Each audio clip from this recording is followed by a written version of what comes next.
નમસ્કાર. આકાશવાણી સમાચાર કરણ મકવાણા વાંચે છે. સૌપ્રથમ મુખ્ય સમાચાર. નીટ પીજીની આજે યોજાનારી પ્રવેશ પરીક્ષા મોકૂફ. બિહાર પોલીસે નીટ પરીક્ષામાં ગેરરીતિ મામલે ઝારખંડમાંથી 6 લોકોની ધરપકડ કરી. પ્લેટફોર્મ ટિકિટના વેચાણ સહિતની અનેક ચીજવસ્તુઓ પર જીએસટી હવે નહીં લાગે. જીએસટી પરિષદની બેઠકમાં નિર્ણય લેવાયો. કેરળ, કર્ણાટક અને ગોવામાં આગામી 4 દિવસ ભારે વરસાદની આગાહી.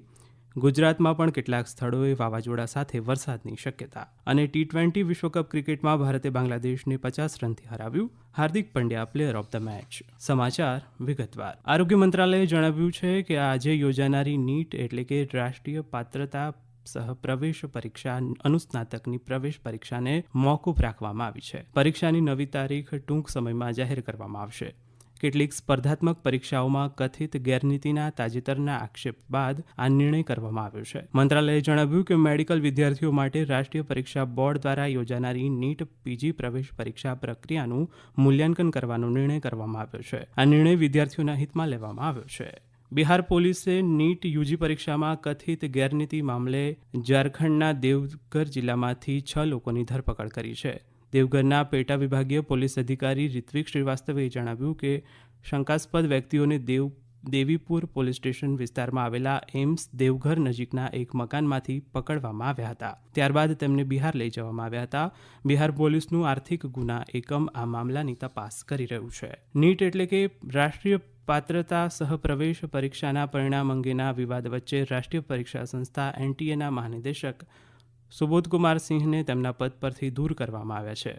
ભારતીય વેપાર વૃદ્ધિ સંગઠનના અધ્યક્ષ અને પ્રબંધ નિદેશક પ્રદીપસિંહ ખરોલાને રાષ્ટ્રીય પરીક્ષા સંસ્થાના મહાનિદેશકનો વધારાનો જવાબદારી સોંપવામાં આવી છે. વસ્તુ અને સેવા કર જીએસટી પરિષદે સ્ટીલ, લોખંડ અને એલ્યુમિનિયમથી બનેલા દૂધના ડબ્બા પર એક સરખો 12% જીએસટીની ભલામણ કરી છે. કેન્દ્રીય નાણામંત્રી નિર્મલા સીતારમણે ગઈકાલે નવી દિલ્હીમાં 53મી પરિષદની બેઠક બાદ પત્રકારો સાથેની વાતચીતમાં જાહેરાત કરી કે ભારતીય રેલવે દ્વારા યાત્રીઓને ઉપલબ્ધ કરાવવામાં આવતી પ્લેટફોર્મ ટિકિટના વેચાણ, રિટાયરિંગ રૂમ, પ્રતીક્ષા કક્ષ અને બેટરીથી સંચાલિત થનારી કાર સેવાઓ જેવી સુવિધાઓને જીએસટીમાંથી બહાર કરવામાં આવી છે. શ્રીમતી સીતારમણે જણાવ્યું કે બાયોમેટ્રિક આધારિત આધાર પ્રમાણીકરણ સમગ્ર ભારત સ્તરે શરૂ થવા જઈ રહ્યું છે. આનાથી સરકારને નકલી ચલણ દ્વારા કરવામાં આવેલા નકલી ઇનપુટ ટેક્સ ક્રેડિટ ક્લેમનો સામનો કરવામાં મદદ મળશે. નાણામંત્રીએ કહ્યું કે નાના કરદાતાઓને મદદ કરવા માટે પરિષદે GSTR4 ફોર્મમાં વિગતો અને રિટર્ન ફાઇલ કરવાની સમય મર્યાદા 30 એપ્રિલથી 30 જૂન સુધી લંબાવવાની ભલામણ કરી છે. કેન્દ્રીય ગૃહમંત્રી અમિત શાહ આજે ઉચ્ચસ્તરીય બેઠકમાં દેશમાં પૂર અંગેની વ્યવસ્થાપન માટેની તૈયારીઓની સમીક્ષા કરશે. આ બેઠક દિલ્હીમાં યોજાશે. ભારતીય હવામાન વિભાગે આગામી 4 દિવસ દરમિયાન કેરળ, કર્ણાટક અને ગોવામાં ભારે વરસાદની આગાહી કરી છે. તમિલનાડુ, મહારાષ્ટ્ર અને ગુજરાતના ભાગોમાં પણ વાવાઝોડા અને વીજળીના ચમકારા સાથે વરસાદની સંભાવના વ્યક્ત કરવામાં આવી છે. ઉત્તર પૂર્વ ભારત અને ઉપ હિમાલયન પશ્ચિમ બંગાળમાં ભારેથી અતિભારે વરસાદ આગામી 5 દિવસ સુધી વરસતો રહેશે. ઉત્તરાખંડ, ઉત્તર પ્રદેશ, રાજસ્થાન, જમ્મુ અને કાશ્મીર અને હિમાચલ પ્રદેશમાં આગામી 2-3 દિવસ સુધી તોફાની પવન સાથે વાવાઝોડું આવવાની અને વીજળી પડવાની શક્યતા છે. દરમિયાન પશ્ચિમ ઉત્તર પ્રદેશ, પંજાબ, હરિયાણા, ચંદીગઢ અને દિલ્હીના અલગ અલગ સ્થળોએ આગામી 2 દિવસ સુધી હીટવેવની સ્થિતિ બનેલી રહેશે.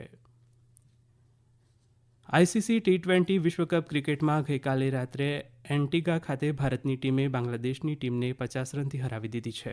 પહેલા બેટિંગ કરતા ભારતીય ટીમે 20 ઓવરમાં 5 વિકેટ ગુમાવીને 196 રન બનાવ્યા હતા, જ્યારે બાંગ્લાદેશની ટીમ 8 વિકેટ ગુમાવી 146 રન જ બનાવી શકી હતી. આ મેચમાં ઝડપથી 50 રનનો સ્કોર બનાવનારા ભારતીય ખેલાડી હાર્દિક પંડ્યાને પ્લેયર ઓફ ધ મેચ જાહેર કરવામાં આવ્યો હતો. આ જીત સાથે જ ભારત સેમીફાઇનલ માટે ક્વોલિફાય થવાની નજીક પહોંચી ગયું છે. તેમજ બાંગ્લાદેશ આ સ્પર્ધામાંથી બહાર ફેંકાઈ ગયું છે. ભારત અને દક્ષિણ આફ્રિકા વચ્ચે મહિલા એક દિવસીય ક્રિકેટ શ્રેણીની ત્રીજી અને અંતિમ મેચ આજે બેંગ્લોરના ચિન્નાસ્વામી સ્ટેડિયમમાં રમાશે. આ શ્રેણીમાં ભારત 2-0થી આગળ છે. પહેલી મેચમાં ભારતે દક્ષિણ આફ્રિકાને 143 રનથી અને બીજી મેચમાં 4 રનથી હરાવ્યું હતું. દક્ષિણ આફ્રિકા મહિલા ક્રિકેટ ટીમના ભારત પ્રવાસમાં 3 એક દિવસીય મેચ સિવાય 1 ટેસ્ટ મેચ અને 3 ટી-20 મેચનો પણ સમાવેશ થાય છે. આ રાષ્ટ્રીય સમાચાર આપ આકાશવાણી પરથી સાંભળી રહ્યા છો. આ સમાચાર આપ અમારી YouTube channel AIR news Gujarat પર પણ સાંભળી શકશો. વધુ સમાચાર માટે આપ અમારા ટ્વિટર હેન્ડલ AIR_news_ABAD ને ફોલો કરી શકો છો. 18મી લોકસભાનું પહેલું સત્ર આવતીકાલ સોમવારથી શરૂ થઈ રહ્યું છે. આ સત્ર દરમિયાન નવનિયુક્ત સાંસદોને શપથ ગ્રહણ કરાવવામાં આવશે. વરિષ્ઠ ભાજપ સાંસદ ભર્તુહરી મહેતાબ લોકસભાના નવા સાંસદોને શપથ લેવડાવશે. શ્રી મહેતાબને અસ્થાયી અધ્યક્ષ બનાવવામાં આવ્યા છે. નવા લોકસભા અધ્યક્ષ માટે 26મી જૂને ચૂંટણી યોજાશે. તેના પછીના દિવસે 27મી જૂને લોકસભા અને રાજ્યસભાના સંયુક્ત સત્રમાં રાષ્ટ્રપતિ દ્રૌપદી મુર્મુ અભિભાષણ થશે. આ સંસદ સત્ર 3 જુલાઈ સુધી ચાલશે. આવતીકાલથી શરૂ થનારા 18મા લોકસભાના પહેલા સત્રની પૂર્વ સંધ્યાએ આજે આકાશવાણીનું સમાચાર સેવા વિભાગ વિશેષ કાર્યક્રમ સંસદ કે સમક્ષ મુદ્દે અને ઇસ્યુઝ બિફોર પાર્લામેન્ટનું પ્રસારણ કરશે.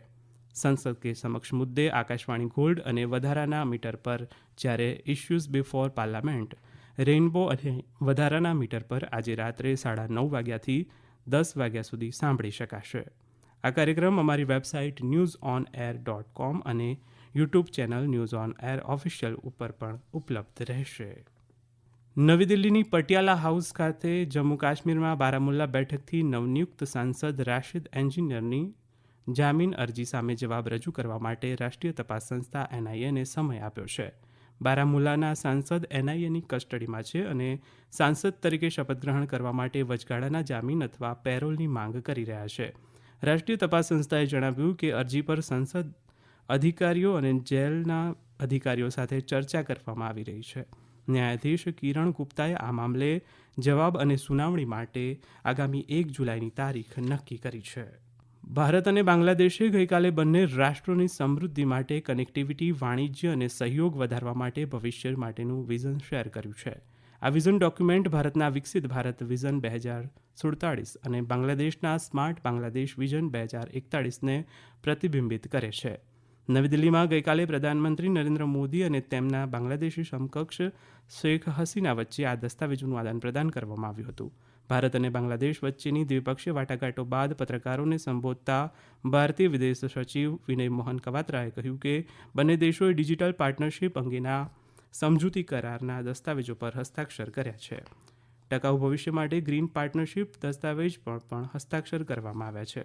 તેમણે ઉમેર્યું કે બંને પક્ષોના નેતાઓએ આતંકવાદ વિરોધી કટ્ટરવાદનો સામનો કરવા અને બંને દેશો વચ્ચેની લાંબી જમીની સરહદ પર શાંતિ યથાવત રહે તે માટેના પ્રયાસોને વધુ બળવત્તર બનાવવા ઉપર ભાર મૂક્યો હતો. બાંગ્લાદેશના વડાપ્રધાન શેખ હસીનાએ ગઈકાલે નવી દિલ્હીમાં રાષ્ટ્રપતિ ભવન ખાતે રાષ્ટ્રપતિ દ્રૌપદી મુર્મુ સાથે મુલાકાત કરી હતી. પ્રધાનમંત્રી શેખ હસીનાનું સ્વાગત કરતા રાષ્ટ્રપતિએ કહ્યું કે નવી સરકારના શપથ ગ્રહણ સમારોહના થોડા દિવસો પછી તેમને ફરીથી મળીને આનંદ થયો. રાષ્ટ્રપતિએ કહ્યું કે 1971ના બાંગ્લાદેશના મુક્તિ સંગ્રામની યાત્રાથી શરૂ થયેલી મિત્રતા અને સહકારની ભાવના આવી વારંવારની મુલાકાતો સંબંધોને વધુ મજબૂત બનાવશે. રાષ્ટ્રપતિએ નોંધ્યું કે વડાપ્રધાન શેખ હસીનાના નેતૃત્વમાં બાંગ્લાદેશે નોંધપાત્ર આર્થિક પ્રગતિ કરી છે. અંતમાં મુખ્ય સમાચાર. નીટ પીજીની આજે યોજાનારી પ્રવેશ પરીક્ષા મોકૂફ. બિહાર પોલીસે નીટ પરીક્ષામાં ગેરરીતિ મામલે ઝારખંડમાંથી 6 લોકોની ધરપકડ કરી. પ્લેટફોર્મ ટિકિટના વેચાણ સહિતની અનેક ચીજવસ્તુઓ પર GST નહીં લાગે. GST પરિષદની બેઠકમાં નિર્ણય લેવાયો. કેરળ, કર્ણાટક અને ગોવામાં આગામી 4 દિવસ ભારે વરસાદની આગાહી. ગુજરાતમાં પણ કેટલાક સ્થળોએ વાવાઝોડા સાથે વરસાદની શક્યતા. અને T20 વિશ્વકપ ક્રિકેટમાં ભારતે બાંગ્લાદેશને 50 રનથી હરાવ્યું. Hardik Pandya player of the match જાહેર. આકાશવાણી પરથી સમાચાર પૂરા થયા.